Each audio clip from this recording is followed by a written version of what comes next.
மிதுன ராசிக்கு வந்து பாருங்க எஸ் என்ற நபர் வந்து அதிகமான ஒரு முன்னேற்றத்தை தரக்கூடியதாக இருப்பாங்க. தனியாகவே இவங்களை பார்க்கவே முடியாது. மிதுன ராசிக்காரங்க வந்து எப்பயுமே யாராவது ஒருத்தர் கூட இருந்துக்கிட்டே இருக்கணும். அந்த மாதிரி குணம் கொண்டவங்க தான். அவங்களுக்கும் பாருங்க அந்த எஸ் என்ற நபரால் தான் பாருங்க மிதுன ராசிக்காரங்களுக்கு வரக்கூடிய கணவர் வாழ்க்கை துணை அப்படிங்கிறது வந்து இப்போ இவங்க வந்து இந்த எஸ் என்ற நபர் ஃபுல் பாசிட்டிவாக தான் இருக்காங்க இந்த மிதுனத்துக்கு.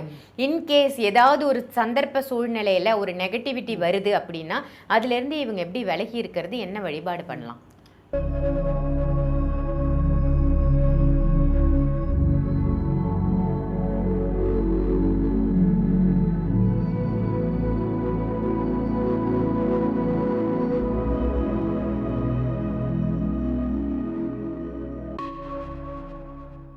ஆன்மீக பரிகார நேயர்கள் அனைவருக்கும் அன்பான வணக்கங்கள். இன்னைக்கு நம்ம யாரை சந்திக்க வந்திருக்கோம் அப்படின்னு பார்த்தீங்கன்னா, இவங்க வந்து அஸ்ட்ராலஜர், நியூமராலஜிஸ்ட் அப்படின்னு இவங்கள சொல்லலாம், வாஸ்து நிபுணர் அப்படின்னு சொல்லலாம், மலர் மருத்துவர் அப்படின்னு சொல்லலாம். இப்படி நிறைய விஷயங்கள் அடுக்கிக்கிட்டே போகலாம். அவங்க தாங்க மருத்துவ ஜோதிடர் SR சங்கரேஸ்வரி அம்மாவை தான் இன்னைக்கு நம்ம சந்திக்க வந்திருக்கோம். அம்மா வணக்கம். வணக்கம்மா. எப்படி இருக்கீங்க? நல்லா இருக்கேம்மா. நீங்க நல்லா இருக்கீங்களா? மகிழ்ச்சியா இருக்கும். ரொம்ப சிறப்பு, மகிழ்ச்சியா இருக்கும் அப்படின்னு நீங்க சொல்லும் போதே ரொம்ப ஹாப்பியா இருக்கு. ஏன்னா எப்பவுமே பாசிட்டிவான விஷயங்கள் சொல்லும் போது மக்கள் பார்க்கும்போதும் அவங்களுக்கும் நிறைய பாசிட்டிவான எண்ணங்கள் வந்து உள்ளத்துல வரும். ஸோ ரொம்ப சந்தோஷம் இன்னைக்கு உங்களை சந்திச்சதுல. நிறைய நல்ல பதிவுகள் நம்ம ஆன்மீக பரிகார நேயர்களுக்காக நீங்க கொடுத்துட்டு வரீங்க. அந்த வகையில இன்னைக்கு ஒரு வித்தியாசமான டாபிக் தான் நான் சொல்ல போறேன். என்ன அப்படின்னு பார்த்தீங்கன்னா, எஸ், அதாவது ஒரு நேமோட ஸ்டார்டிங் லெட்டர் வந்து எஸ் அப்படின்னு இருக்கக்கூடிய நபர்களால் ஒவ்வொரு ராசிக்காரர்களுக்கும் ஒரு தரமான சம்பவம் நடக்க போகுது அப்படின்னா அது என்னவா இருக்கும்? அந்த எஸ் என்ற நபர்கள் வந்து எல்லா ராசிக்கும் ஹெல்ப்ஃபுல்லாக இருப்பாங்களா, இல்லை நெகட்டிவான விஷயங்கள் ஏதாவது செய்வாங்களா? அதை பற்றி இன்னைக்கு மக்களுக்காக நீங்கள் சொல்லணும். சரிங்க. ஆன்மீக பரிகாரம் நேயர்களுக்கு உங்களின் மருத்துவ ஜோதிடர் SR சங்கரேஸ்வரியின் அன்பான வணக்கங்கள். எஸ் அந்த எழுத்தை வந்து நம்ம எழுதினாலே தெரியும். அது பாருங்க முதல்ல ஆரம்பிச்சு கீழே வளைஞ்சு வந்து வருது. வளைவுகள் இருக்கக்கூடிய வளைஞ்சு பாருங்க திருப்பி நிமிந்துருது, வளைவோட இருக்கவும் இல்லை. அப்ப அந்த எஸ் என்ற எழுத்துல இருக்கக்கூடியவங்க நபர்கள் எப்படி இருப்பாங்க பார்த்தீங்கன்னா, எந்த ஒரு காலகட்டத்திலையும் எந்த ஒரு சூழ்நிலை தனக்கு சாதகமா பயன்படுத்தக்கூடியவங்க. என்னதான் நமக்கு ஒரு பிரச்சனை நடக்குது, அது எப்படி நம்ம வந்து யோசிச்சு செய்ய நினைச்சாலும் பாருங்க, ஒரு நிமிஷம் உட்காந்து யோசிச்சு அதுக்கேற்ற மாதிரி அவங்களோட செயல்பாடுகள் இருக்கும். எங்கேயும் நம்மளுடைய வந்து வெற்றியை நோக்கி பயணப்படக்கூடியவங்க தான். அதே நேரத்தில் இந்த எஸ் அப்படிங்கிறவங்க வந்து 2 தலைப்பட்ட நாகம் போல குணங்கள் இருக்கும். நம்ம எப்படி கையாளுறோம் அதை பொறுத்து தான் இருக்கும். நெகட்டிவாகவும் இருப்பாங்க, நிறைய பாசிட்டிவாகவும் இருப்பாங்க. அப்போ வந்து நம்மளுடைய 2 குணங்களும் இருக்கும். ஆமாம், அது 2 தலை நாகம் அப்படிங்கிறது வந்து அப்போ நிறைய இவங்களால வந்து பார்த்தீங்கன்னா ஒவ்வொருத்தருடைய வாழ்க்கையிலையுமே வந்து எஸ் என்ற நபர்கள் வந்து இருக்காமல் இருக்கவே மாட்டாங்க.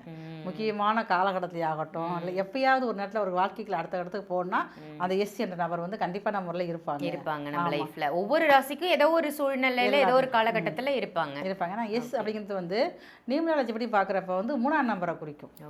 3ஆம் நம்பர் அப்படிங்கிறது வந்து குருவோட ஆதிக்கம் கொண்ட நம்பரு. அப்போ ஒரு ஏதாவது ஒரு காரியம் உருவாகணும், இப்போ வந்து கரு உருவாகணும்னா கூட குரு தான் வேணும். நிறைய நபர்களுக்கு குழந்தை பாக்கியமே இல்லாமல் இருக்கும். நாங்கள் அவங்களுக்கு சொல்லக்கூடிய நியூமராலஜி முறைப்படி பார்த்தீங்கன்னா அந்த ஜிஜி இந்த எழுத்தை மட்டும் தொடர்ந்து எழுதிக்கிட்டே வர சொல்லுவோம். அந்த எழுத்து எழுத பாருங்க உங்களுக்கு வந்து குழந்தை பாக்கியம் உண்டாயிரும். எதையுமே வந்து புதியதாக உருவாக்குவதற்கான அமைப்பு வந்து இந்த எஸ் என்ற நபர்கிட்ட தான் இருக்குது. Okay, super. அப்போ இந்த எஸ் என்ற முதல் எழுத்து கொண்ட அந்த நபர் நம்மளுடைய ஒவ்வொரு ராசி நேர்களுக்கும் எப்படிலாம் என்னென்ன விஷயங்கள்லாம் செய்கிறாங்க அப்படின்னு ஒவ்வொரு ராசியாக நம்ம இப்போ பார்த்துடலாமா? அம்மா, ரொம்ப அழகா இந்த எஸ் எழுத்து கொண்ட நபர் ஒவ்வொரு ராசி நேயர்களுடைய லைஃப்லையும் என்ன மாதிரி ரோல் பிளே பண்றாங்கன்னு நம்ம பார்த்துட்டு இருக்கோம். இன்னைக்கு பார்க்க போறது வந்து மிதுன ராசி. மிதுன ராசிக்கு இந்த எஸ் எழுத்து கொண்ட நபர்கள் வந்து உதவியா இருப்பாங்களா, இல்லை அவங்க கிட்ட எச்சரிக்கையா இருக்கணுமா, என்ன பண்ணணும்? மிதுன ராசிக்கு வந்து பாருங்க எஸ் என்ற நபர் வந்து அதிகமான ஒரு முன்னேற்றத்தை தரக்கூடியதாக இருப்பாங்க. இப்போ மிதுன ராசிக்காரங்க பொதுவாக நட்புக்கு முக்கியத்துவம் கொடுக்கக்கூடியவங்க தான். அது வந்து எந்த வயசாக இருந்தாலுமே அப்படிதான். இப்போ பள்ளியில் வந்து படிக்கிறப்ப ஒரு எல்கேஜி யூகேஜி போனால் கூட பாருங்க அங்கே ஒரு ஃப்ரெண்ட்ஷிப் வேணும் உங்களுக்கு. அப்போ தான் அந்த ஸ்கூலுக்கே ஒழுங்காக போவாங்க. அதே மாதிரி இன்ட்ரெஸ்டாக படிக்கக்கூடியவங்க தான். இல்லைன்னா அவங்களுக்கு தனிமையில இருந்து இருக்க முடியாது. மிதுன ராசிக்கு பொதுவாக எப்போ பார்த்தாலும் மனிதர்கள் முகத்தை பார்த்துக்கிட்டே இருக்கணும், அதான் அவங்களுக்கு பிடிக்கும். அப்படி இருக்கப்ப முதல்ல வந்து பள்ளிக்கூடத்துக்கு வந்து கால் எடுத்து வச்சோன்னே பாருங்க அங்க வந்து எஸ் என்ற நபர் தான் அறிமுகமாவாங்க. இந்த மிதுன ராசி ஃபர்ஸ்ட் ஃப்ரெண்ட்ஷிப்பே எஸ். ஆமா, அவங்க தான் கையை கொடுத்து கூப்பிடுவாங்க. வா பார்த்துக்கிறே அப்படின்னு சொல்லிட்டு அந்த மாதிரி வந்து எஸ் என்ற நபருக்கும் மிதுன ராசிக்கு நல்ல ஒரு தொடர்பு இருந்துக்கிட்டே இருக்கும். ஓகே. நிறைய வந்து மனசில் வந்து குழப்பம், தனிமை அதிகமாகவே இருக்கும். ஆனால் அந்த மிதுன ராசிக்காரங்களுக்கு தனிமையில் ஒரு பயம் இருந்துக்கிட்டே இருக்கும். தனியாக இருந்தாலே பாருங்கள், தனிமை வந்து போக்கக்கூடியவங்க அந்த எஸ் என்ற எழுத்தில் உள்ளவங்க தான். அப்போ சின்ன வயசுலேருந்து ஒரு எல்கேஜி போகிறாங்க அப்படின்னாலே பாருங்க, ஒரு +2 படிக்கிற வரைக்கும் அவங்களுடைய ஆதரவு வந்து இருந்துகிட்டே இவங்களுக்கு இருக்கணும். நல்ல வழிக்கு கொண்டு போவாங்க. ஆனால் இதை பார்த்து எல்லாரும் பொறாமப்படுற அளவுக்கு இருக்கும். ரொம்ப இதாக இருப்பாங்க. எங்கே வேணாலும் பாருங்க 2 பேரும் சேர்ந்து தான் சுற்றுவாங்க. தனியாகவே இவங்களை பார்க்கவே முடியாது. மிதுன ராசிக்காரங்க வந்து எப்பயுமே யாராவது ஒருத்தர் கூட இருந்துக்கிட்டே இருக்கணும். அந்த மாதிரி குணம் கொண்டவங்க தான். அவங்களுக்கும் பாருங்கள் அந்த எஸ் என்ற நபரால் தான் பாருங்கள் படிப்பை முடிக்கிற வரைக்கும் அவங்க தான் கூட இருப்பாங்க. ஆனால் இது வந்து சில பேருக்கு அவங்க வீட்டில் உள்ளவங்களுக்கே பிடிக்காது. அந்த ஃப்ரெண்ட்ஷிப் வந்து வீட்டில் உள்ளவங்களுக்கே பிடிக்காது. ஆமாம், ஏதோ ஒரு எதுக்கு தேவையில்ல ஃப்ரெண்ட்ஷிப் வச்சுக்கிட்டு இருக்க, பெருசாக விட்டு விலகி வா அப்படின்னு சொல்லி சொல்லக்கூடியவங்க தான். அப்படி அவங்க இருந்தாலும் பாருங்களேன், இவங்க வந்து விடவே மாட்டாங்க. பள்ளி படிப்பு +2 வரைக்கும் முடிஞ்சிடும். முடிஞ்சோடனே பாருங்க அடுத்து காலேஜுக்கு போகிறாங்க அப்படின்னா அந்த எஸ் என்ற உறவு அங்கே கிடைக்காது. கிடைக்காது. அப்போ தான் இவங்களுடைய மனசில் வந்து ரொம்ப வந்து ஏக்கம் அதிகமாகும். நிறைய பேர்த்துக்கு பாருங்கள் அதில் தான் பாருங்கள் டிப்ரெஷன் அதிகமாகி படிப்பு தொடர முடியாத சூழல்லாம் நிறைய உருவாகிருக்கு. அதுக்கடுத்து வந்து காலேஜ் முடிச்சு விட்டு வேலைக்குன்னு போகிறப்ப அங்கே இவருடைய அந்த எஸ் என்ற நபர் வந்து வந்துடுவாங்க. நல்ல ஒரு நிம்மதியான ஒரு வேலை பார்க்குறது. அந்த எஸ் என்ற நபர் ஒரு இடத்துல இருந்தால் தான் உங்களால் நிம்மதியாக வேலையை பார்க்க முடியும் ஃப்ரெண்ட்ஷிப்போட. அப்படி யாரும் வந்து ஒரு அன்பு ஆதரவாக இல்லை அப்படின்னாலே பாருங்கள் ஒரு வேலையை அங்கே பார்க்க முடியாது. அப்போ வந்து வேலையில் வந்து மாற்றம் வந்துக்கிட்டே இருக்கும். அந்த மாதிரி தான் மிதுன ராசிக்காரங்க திருமணமாகி போகிறாங்க அப்படின்னா அந்த வரக்கூடிய நபர் வந்து எஸ் என்ற எழுத்துல இருந்தாங்க அப்படின்னா ரொம்ப சிறப்பானதாக இருக்கும். கணவரோ அல்லது மனைவியோ எஸ் எடுத்து கொண்டவர்களா இருந்தா நல்லது, ரொம்ப நல்லா இருக்கும். இவங்களுக்கு வந்து அதைத்தான் இவங்களுமே எதிர்பார்ப்பாங்க. ஏன்னா இவங்களுக்கு தான் சைல்ட்ஹுட்ல இருந்து அந்த வந்துகிட்டு இருக்குல்ல, அதனாலதான் பாத்துக்க அந்த அவங்களுடைய அந்த கவனிப்பு பார்த்து அதை கவனிக்கக்கூடியது 2 பேர்த்துக்குமே பார்த்தீங்கன்னா அந்த உள்ளுணர்வு வந்து நல்லா வேலை செய்ய ஆரம்பிக்கும்.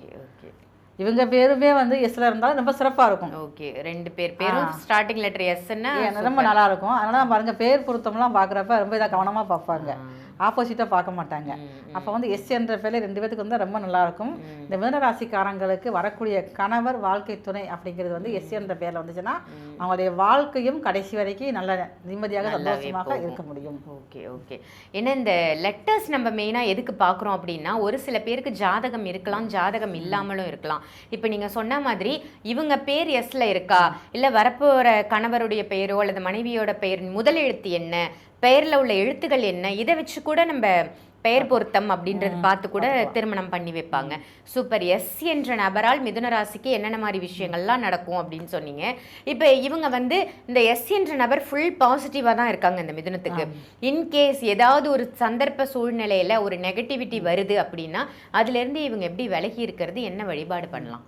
மிதுனராசிக்காரர்களுக்கு பொதுவாகவே பார்த்தீங்கன்னா கிருஷ்ணர் வழிபாடு தான். அதுலேயும் வந்து இந்த மிதுனராசிக்காரங்க இந்த எஸ் என்ற நபர்களுடைய அன்பும் அருகாமையும் நல்ல ஒரு வழிகாட்டியும் வேணும் அப்படின்னா சந்தான கோபால கிருஷ்ணன் அவருடைய வழிபாடு வந்து புதன்கிழமை அன்னைக்கு செய்யணும். புதன்கிழமை. ஆமாம், அவருக்கு பிடிச்சதே பாருங்க அவள் வாங்கி வச்சு அவருடைய ஃபோட்டோ கூட வீட்டில் வச்சுக்கலாம். ஓகே. மிதுனராசிக்காரங்க எல்லார் வீட்லேயும் பார்த்தீங்கன்னா அவருடைய கிருஷ்ணர் ஃபோட்டோ இல்லாமல் இருக்கவே செய்யாது. அந்த மாதிரி கிருஷ்ணர் மேலே அதிகமான ஒரு பக்தி. ஏன்னா அவருடைய வாசகமாவது இருக்கும், ஹரே ராமா ஹரே கிருஷ்ணங்கிற அந்த வாசகமாவது ஸ்டிக்கராவது ஒட்டி வச்சுருப்பாங்க. அது நிறைய மிதுனராசிக்கார வீட்டை நம்ம வாட்ச் பண்ணி பார்க்குறப்ப அது தெரியுது வந்து. அந்த வழிபாடு செய்கிறப்ப நல்ல ஒரு புத்தி கூர்மையும் இவர்கள் தேவையான சமயத்தை தக்க சமயத்தில் அந்த எஸ் என்ற நபர் வந்து வாழ்க்கைக்குள்ள வந்து நல்ல ஒரு வழிகாட்டியாக இருக்கிறதுக்குமே வாய்ப்பு ரொம்ப அதிகமாக இருக்கும். சூப்பர் மாறு, ரொம்ப சிறப்புமா. இந்த ராசிக்கு எஸ் என்ற நபர்கள் என்னென்ன விஷயங்கள்லாம் அவங்க லைஃப்பில் செய்வாங்க அப்படின்னு ரொம்ப சூப்பரான பதிவாக கொடுத்தீங்க. நன்றிம்மா.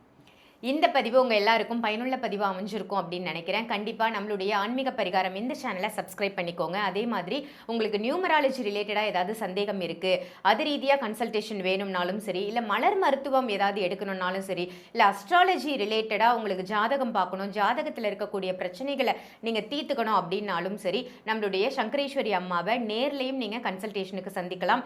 ஆன்லைன் கன்சல்டேஷனும் இருக்குது, அதையும் பயன்படுத்திக்கோங்க. இதுக்கு நான் என்ன பண்ணணும் அப்படின்றீங்களா? வீடியோவில் தெரிகிற நம்பருக்கு கால் பண்ணுங்க. இமீடியட்டா இன்னைக்கே உங்களோட அப்பாயின்மெண்ட்டை புக் பண்ணுங்க.